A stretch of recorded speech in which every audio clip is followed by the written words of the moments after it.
In the name of God, Congress called on IRS to look at hate groups requesting to register as churches. In an open letter to the IRS, the Treasury Department, 40 members of Congress have asked for a review of qualifications needed for an organization to be classified as church for tax reasons. The letter also asked the government to investigate the anti-LGBTQ hate group, the Family Research Council, as well as other far-right groups.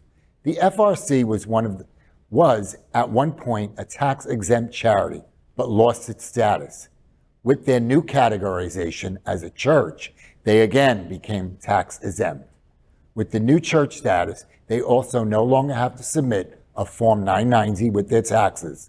That's a financial disclosure in which an organization must list their board members, key staffer salaries, large payments to independent contractors, and grants given by the organization. Brilliant on their part, by the way. I'm not going to openly criticize the IRS's decision-making here. It's beyond my pay grade. But it's a brilliant decision on FRC to do this because they know what's going to happen from this. In the current majority of 6-3 in the Supreme Court, they're going to say, wait, if you claim you're a church, unconditional, you do whatever you want. And that's what happens here. Including saying whatever. And saying and doing spewing whatever. hate and everything. That's fine. You want. No accountability. No accountability here. But that's the way America is currently working.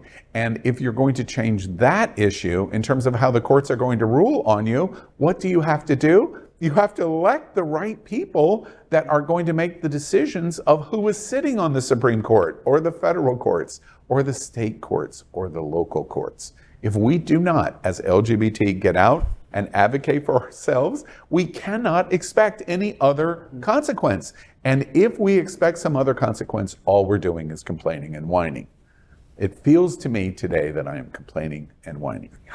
I keep hoping that the Tony Perkins from FRC will follow in the footsteps of the other Tony Perkins. You know, an untimely passing. LGBTQ plus news is vital for our community and for the broader world as a whole. We have enough enemies at Fox News. Tucker, Sean, and Laura are loud. We need passionate allies. Happening Out television network, Queer News Tonight, and It's Happening Out are literally out of the closet and into the headlines. Our community needs your support. Like this broadcast and subscribe now to ensure the growth of the entire LGBTQ plus community.